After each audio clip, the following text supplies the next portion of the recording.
Subscribe કરો એ હૈ news India ચેનલને, પછી યુટ્યુબ એપ પર બેલ આઇકોનનું બટન દબાવો અને નિહાળો એ હૈ ન્યૂઝ ઇન્ડિયા ચેનલ. એક તરફ ગુજરાત ગ્રીન એનર્જી તરફ ઝડપથી આગળ વધી રહ્યું છે, તો બીજી તરફ એ જ વિકાસની કિંમત ખેડૂતો પોતાની જમીનથી ચૂકી રહ્યા હોવાનો આક્ષેપ ઉઠ્યો છે. પ્રશ્ન એ છે કે વિકાસ અને ખેડૂતોના હક વચ્ચે સંતુલન કેવી રીતે જળવાશે? હવે વીજ ટાવર અને ટ્રાન્સમિશન લાઇનોને લઈને ખેડૂતોનો બળાપો વધુ ઉગ્ર બન્યો છે. ખેડૂતોને સાથે રાખી વાવ તાલુકા કોંગ્રેસ સમિતિએ મુખ્યમંત્રીને આવેદનપત્ર પાઠવી સ્પષ્ટ માંગ કરી છે કે અસરગ્રસ્ત ખેડૂતોને પ્રતિ વીજ થાંભલાએ 2 કરોડ રૂપિયાનું વળતર આપવામાં આવે અથવા તો યોગ્ય નવી વળતર નીતિ જાહેર કરવામાં આવે, નહીં તો ગાંધી ચિંધ્યા માર્ગે રાજ્યવ્યાપી આંદોલન શરૂ કરવાની ચીમકી પણ ઉચ્ચારવામાં આવી છે. શું છે ખેડૂતોની મુખ્ય માગણીઓ? શા માટે કોંગ્રેસે પણ આ મુદ્દે સમર્થન જાહેર કર્યું છે અને સરકાર આ મામલે શું નિર્ણય લેશે? આવો જોઈએ અમારા ખાસ રિપોર્ટમાં. ગુજરાતમાં સૌર ઉર્જા, પવન ઉર્જા અને ટ્રાન્સમિશન લાઇનો માટે ખાનગી કંપનીઓ દ્વારા મોટા પાયે વીજ ટાવર ઊભા કરવાની કામગીરી ચાલી રહી છે. જો કે આ કામગીરી સામે હવે ખેડૂતોમાં ભારે અસંતોષ જોવા મળી રહ્યો છે. વાવ થરાદના ખેડૂતોને તાલુકા કોંગ્રેસ સમિતિ દ્વારા વાવ મામલતદાર કચેરી ખાતે મુખ્યમંત્રીને સંબોધીને આવેદનપત્ર પાઠવવામાં આવ્યું હતું, જેમાં અસરગ્રસ્ત ખેડૂતો માટે નવી અને ન્યાયસંગત વળતર નીતિ અમલમાં મૂકવાની માંગ કરવામાં આવી છે. ખેડૂતોનું કહેવું છે કે નવી નીતિ અમલમાં આવે ત્યાં સુધી બજાર કિંમત અથવા વાણિજ્ય જંત્રી મુજબ 4 ગણો વળતર આપવામાં આવે. વૈકલ્પિક રીતે વીજ લાઇનના વિસ્તાર દીઠ દર મહિને 50,000 રૂપિયાનું ભાડું અથવા પ્રતિ વીજ થાંભલાએ 2 કરોડ રૂપિયાનું વળતર ચૂકવવામાં આવે. આવેદનમાં જમીન સંપાદન કાયદા 2013 મુજબ કાર્યવાહી, જાહેરનામામાં સર્વે નંબરનો સમાવેશ, ખેડૂતોની સંમતિ બાદ રૂટ નક્કી કરવો, ખેતીને ઓછું નુકસાન થાય તે રીતે આયોજન કરવું, શક્ય હોય ત્યાં અંડરગ્રાઉન્ડ કેબલ નાખવાની નીતિ બનાવવા સહિત કુલ 9 મહત્વપૂર્ણ માગણીઓ રજૂ કરવામાં આવી છે.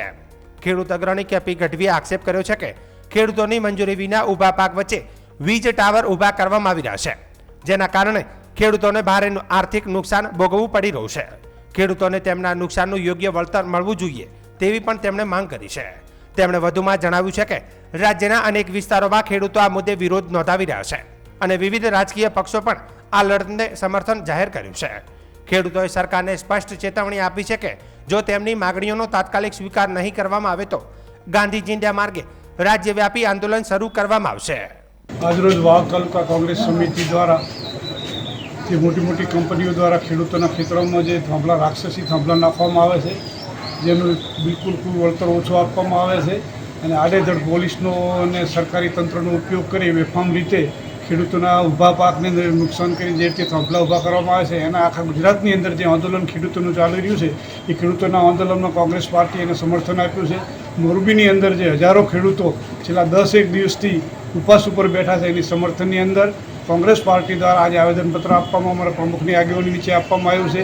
અમારી માગણી એવી છે કે ખેડૂતોના ખેતરની અંદર જે કંઈ થાંભલા નાખવામાં આવે 2 કરોડ રૂપિયાને વળતર આપવામાં આવે, અથવા જે રીતે મોબાઈલના થાંભલા નાખવામાં આવે છે ટાવર, એ ટાવરનું જે રીતે ભાડું આપવામાં આવે, મહિને 10,000-15,000 રૂપિયા માસિક ભાડું આપવામાં આવે અને એની અંદર જે તાર લાઈન નીકળે છે, તાર લાઈનને આપણે ફૂટ પ્રમાણે જે અમારી માગણી છે એ પણ સરકાર અમારું વળતર આપે અને ખેડૂતોને પૂરેપૂરો ન્યાય મળે, એના માટે અમે આજે આવેદનપત્ર આપ્યું અને અમારા આવેદનપત્ર મામલતદારને આપી અને અમે રજૂઆત કરી છે કે ખેડૂતોને જે અંદર નુકસાન થાય જમીનની અંદર પાકનું, બીજા મોલનું, એનું પણ પૂરું વળતર આપવું જોઈએ અને થાંભલાની જેટલી જગ્યા રોકાય એનું માસિક ભાડું અથવા 2 કરોડ રૂપિયાની રોકડમાં ચૂકવે એવી મારી માગણી છે. એની માગણીનું અમે આવેદનપત્ર કોંગ્રેસ પાર્ટીના નેજા નીચે અમે મામલતદારશ્રીને રજૂ કર્યું. સાહેબ, તંત્રને તમે આજે આવેદનપત્ર આપ્યું છે, આગામી સમયમાં તંત્ર તમારી જે રજૂઆતો છે તેને ધ્યાનમાં નહીં લે તો કોંગ્રેસ આગામી શું પગલાં ભરશે? તંત્ર દ્વારા જો અમે જે આવેદનપત્ર આપ્યું છે એનો જો 15-20 દિવસ સુધી કોઈ નિકાલ કરવામાં નહીં આવે, અમને સંતોષકારક જવાબ નહીં આપવામાં આવે તો અમે ગામો જ્યાં પણ થાંભલા ઊભા થતા છે કોંગ્રેસ પાર્ટીની આખી સેના ત્યાં જઈને કામ અટકાવવામાં આવશે અને ગામ ખેડૂતોને જાગૃત કરી, લોકોને જાગૃત કરી એક આનો આંદોલન એક મહા આંદોલનના રૂપમાં આપીને ગાંધીનગર જરૂર પડે તો રેલી સ્વરૂપે પણ ખેડૂતોને સમર્થન આપશું અને ખેડૂતોને સાથે અમે હંમેશા પડકે ખેડૂતોને ઉભરીને ખેડૂતોને પૂરેપૂરો ન્યાય મળે અને 24 કલાક એના માટે જે કંઈ કરવું પડે એ કરવા માટે કોંગ્રેસ પાર્ટી અત્યારે તૈયાર છે. ઠગો હવે ચાકુ કે બંદૂક લઈને નથી આવતા, તેઓ આવે છે એક સ્મિત સાથે, 2 મીઠા શબ્દો સાથે અને સૌથી ખતરનાક હથિયાર સાથે, એટલે કે વિશ્વાસ. પહેલા અસલી સોનાના 2 મણકા આપીને ભરોસો જીતવામાં આવે છે, પછી લાખોની બચત પર હાથ ફેરી દેવામાં આવે છે. પાલનપુરમાં સામે આવેલી આ ઘટનામાં માત્ર 2.20 લાખની છેતરપિંડી નથી, પરંતુ એવી ગેંગનો ખેલનો પર્દાફાશ છે જે પહેલા શિકારના મનમાં વિશ્વાસ ઊભો કરે છે અને પછી પળવારમાં તેની જીવનભરની કમાણી લઈને ફરાર થઈ જાય છે. પરંતુ આ વખતે ઠગોની ચાલાકી કરતા પાલનપુર શહેર પશ્ચિમ પોલીસની સતર્કતા ભારે પડી.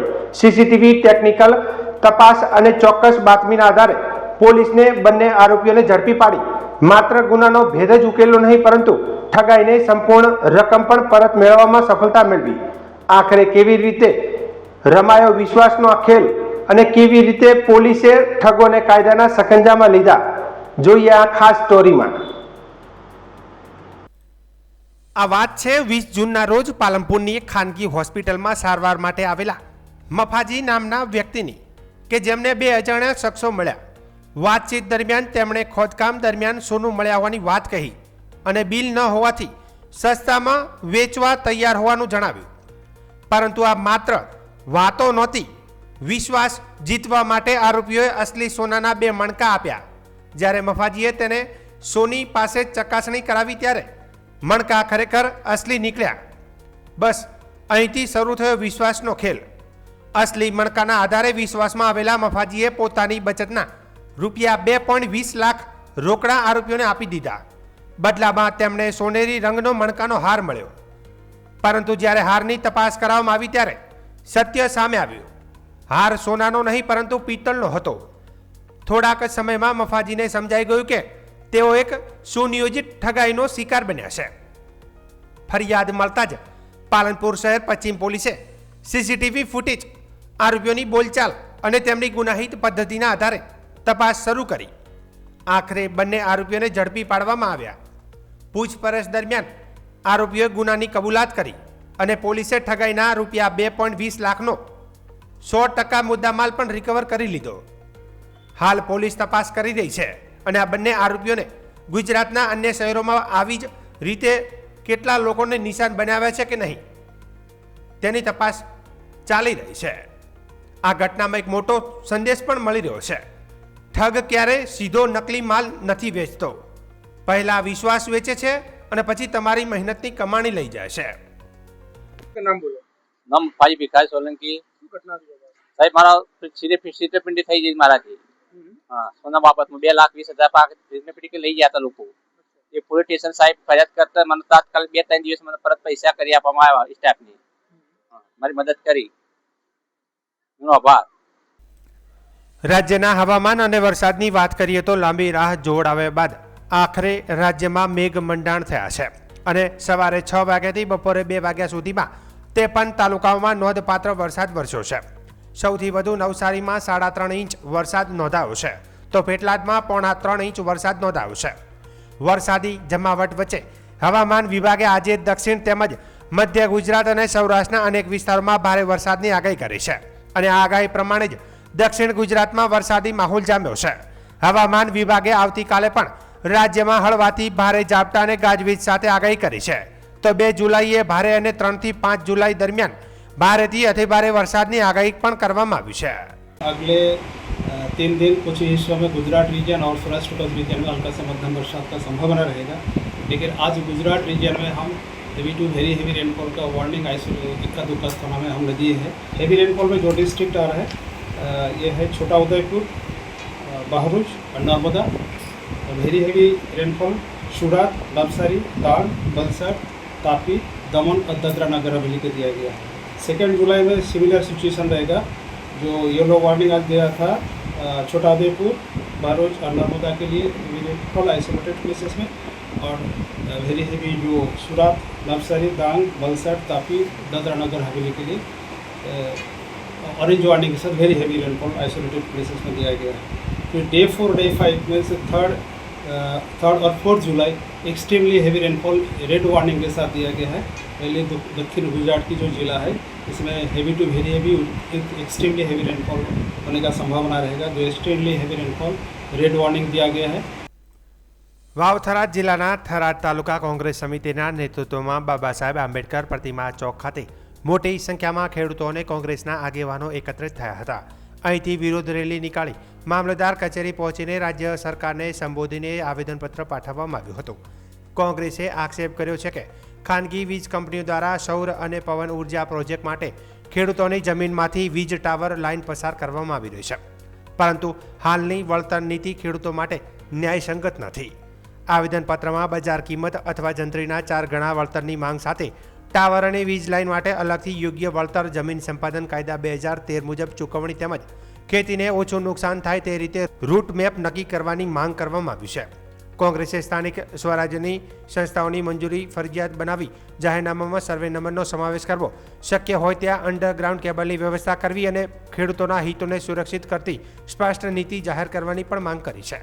આ કાર્યક્રમમાં મહિલા જિલ્લા કોંગ્રેસ પ્રમુખ ગીતાબેન નાઈ, કોંગ્રેસના આગેવાન આબાભાઈ સોલંકી સહિત મોટી સંખ્યામાં ખેડૂતો હાજર રહ્યા હતા. કોંગ્રેસે સરકારને ચેતવણી આપી છે કે જો ખેડૂતોની માંગણીઓ વહેલી તકે ઉકેલ નહીં આવે તો આગામી દિવસોમાં વધુ ઉગ્ર આંદોલન કરવામાં આવશે. હવે સરકાર આ માંગણીઓ પર શું નિર્ણય લેશે તેના પર ખેડૂતોની નજર મંડાઈ છે. આઝાદી પછીના ઇતિહાસમાં ખેડૂતોની આવી દુર્દશા ક્યારેય જોઈ નથી. એક બાજુ કુદરત રૂઠે, માવઠાઓ આવે, વાવાઝોડા આવે અને એક બાજુ સમા પક્ષે ભાજપની સરકાર રૂઠે. ખેડૂતોને MSPના ભાવ ના મળે, ખેડૂતોને પૂરતા પ્રમાણમાં વળતર ના મળે, ખેડૂતોને સમા પક્ષે મોંઘવારીનો માર સહન કરવો પડે, ખાતરના ભાવ ડબલ થઈ જાય, ડીઝલના ભાવ ડબલ થઈ જાય, વીજળીના ભાવ ડબલ થઈ જાય, ખેડ ખાતરના ડબલ થઈ જાય અને જ્યારે ભાવ આપવાની વાત આવે ત્યારે સરકાર પોણીમાં બેસી જાય, ટેકાના ભાવે ખરીદીના નાટક કરે, વેપારીઓનો માલ ખરીદે, ખેડૂતોનો માલ ન ખરીદે અને અધૂરામાં પૂરું. અત્યારે જે વીજ લાઈનો નીકળી છે, આખી જાળીઓ પથરાઈ જવાની છે, ખેડૂતોનું ખેતર વેચવાનું નથી. એક લાઈન પડે એટલે ખેડૂતના ખેતરની વેલ્યુ એકરના 2 કરોડ હોય સીધા 25 લાખ થઈ જાય છે. એની સામે સરકાર અત્યારે 3 લાખ ને 4 લાખ રૂપિયાનો વળતર આપે છે. એમાં અમારી માગણી છે કે વીજ પોલ દીઠ ખેડૂતોને 2 કરોડ રૂપિયાનું વળતર આપો અને ખેડૂતોને દર મહિને તમે જેમ ટાવરના ભાડા લ્યો છો ટેલિફોનવાળા અને મોબાઈલવાળા, એવી રીતે ખેડૂતોને દર મહિને 50,000 રૂપિયાનું વળતર આપવામાં આવે અને ખેડૂતોનું જો પોતડે કળકળે ખેડૂત હેરાન થયો તો આગામી સમયમાં તમારું પનોત મળી જવાનું છે. વાવ થરાદ જિલ્લાના દિયોદર તાલુકાના લુદ્રા ગામમાંથી ચોંકાવનારી ઘટના સામે આવી છે. કોર્ટ મેરેજ કરનાર પ્રેમી યુગલ પર યુવતીના પિયર પક્ષે હુમલો કર્યો હોવાનો આરોપ છે. મોડી રાત્રે ઘર પર ઘસી આવી યુવતીનું અપહરણ કરવામાં આવ્યું હોવાનો પણ આક્ષેપ કરવામાં આવ્યો છે. સમગ્ર મામલે દિયોદર પોલીસ મથકે ફરિયાદ નોંધાતા પોલીસે તપાસ શરૂ કરી છે. મળતી માહિતી મુજબ દિયોદર તાલુકાના લુદ્રા ગામમાં કોર્ટ મેરેજ કરનાર પ્રેમી યુગલને યુવતીના પરિવારોના વિરોધનો સામનો કરવો પડ્યો છે. આરોપ છે કે યુવતીના પિતા, કાકા સહિત આશરે 13 જેટલા લોકોએ મોડી રાત્રે યુવકના ઘરે ઘસી આવ્યા હતા. આરોપીઓએ યુવક તેમજ તેના માતા પિતા પર હુમલો કર્યો હતો અને યુવતીને બળજબરીપૂર્વક પોતાની સાથે લઈ ગયા હોવાનું પણ ફરિયાદમાં જણાવાયું છે. ઘટના બાદ યુવકે દિયોદર પોલીસ મથકે ફરિયાદ નોંધાવી છે. પોલીસ ફરિયાદના આધારે ગુનો નોંધી સમગ્ર ઘટનાની તપાસ હાથ ધરવામાં આવી છે. પોલીસ યુવતીને શોધવા અને ઘટનામાં સંડોવાયેલા આરોપીઓ સામે કાયદેસરની કાર્યવાહી કરવા દિશામાં તપાસ કરી રહી છે. હોતા હતા અમને 4 દણી આવી ટોપીને છે હેઠા બોજીનમાં રૂમાલ ટોપ આલ્યા આપણા નામને ઠેકાયા ને કોઈ ધોકા છોડ્યા એવું કર્યું. એટલે પછી અહીં થાય 8-9 દણા જ્યાં ઘરમાં ઘરે જઈને ખૂણે કૂટ્યું, કમાડ ભાજીને જો આખો અને છોકરાને છોડીને નગમ કરી બારે લઈ ગયા. બારે લઈ જઈને લુગડા કપડાં બધે કઢાઈને ખાયા અને છોડીને પહાડીને જીમાયા. એ તો છોકરી રાઈડ પાડતી હતી કે ના મારો અહીંયા ના મારો, ખૂબ રાઈડ કરી પણ છોકરીનું કીધું મોભલ્યું નહીં. મારે બધી ઢેકાઈ અને છોકરાને તરવેલનો ઘા કરી અને પછી બારે નીકળી ગયા છે. ખૂણે આખું કમાડ ભાજીને સુધી લોહી વકરાળ થઈ ગયો તો સાહેબ. મારી બકુલભાઈ કસ્તુરભાઈ છે. મેં મહિના પહેલાં અમદાવાદ ખાતે પ્રેમ લગ્ન કરેલા છે કોમલ સાથે. એના મમ્મી પપ્પા રાજી નહોતા, એટલા માટે લોકો મારા ઘરે ઉપાડવા આવેલા એને, અને અમે બંને ઘરમાં સૂતા હતા, મારા મમ્મી પપ્પા બહાર સૂતા હતા.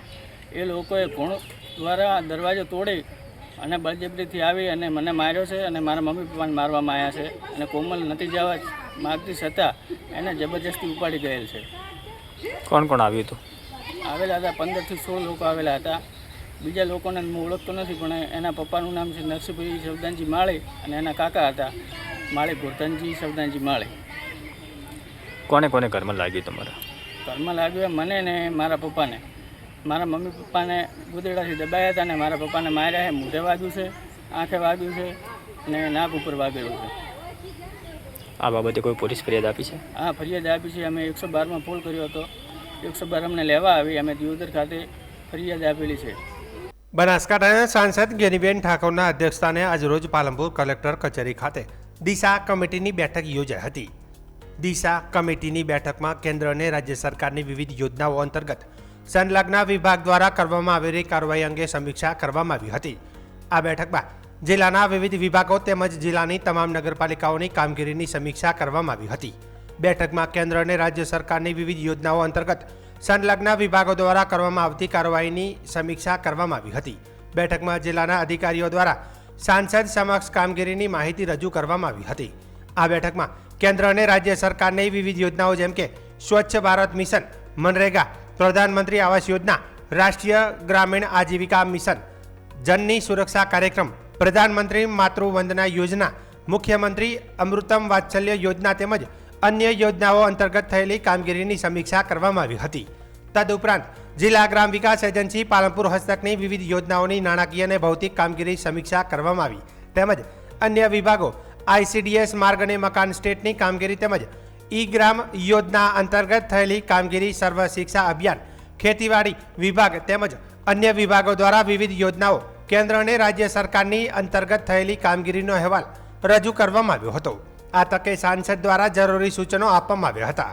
બનાસકાંઠાના સર્વાંગી વિકાસ માટે તમામ વિભાગો વચ્ચે સુમેળ અને જવાબદારીપૂર્વક કાર્ય કરવું જરૂરી હોવાનું બનાસકાંઠાના સાંસદ ગેનીબેન ઠાકોરે જણાવ્યું હતું. તેમણે વિકાસલક્ષી યોજનાઓની કામગીરી પૂર્ણ કરવા પર ભાર મૂક્યો હતો. તેમણે સરકારની યોજનાઓ છેવાડાના વ્યક્તિ સુધી પહોંચે અને નાગરિકોને વધુમાં વધુ લાભ પહોંચે તે દિશામાં કામગીરી કરવા આહવાન કર્યું હતું. આ બેઠકમાં જિલ્લા કલેક્ટર મિહિર પટેલ, જિલ્લા વિકાસ અધિકારી MJ દવે સહિત જિલ્લાના ઉચ્ચ અધિકારીઓ હાજર રહ્યા હતા.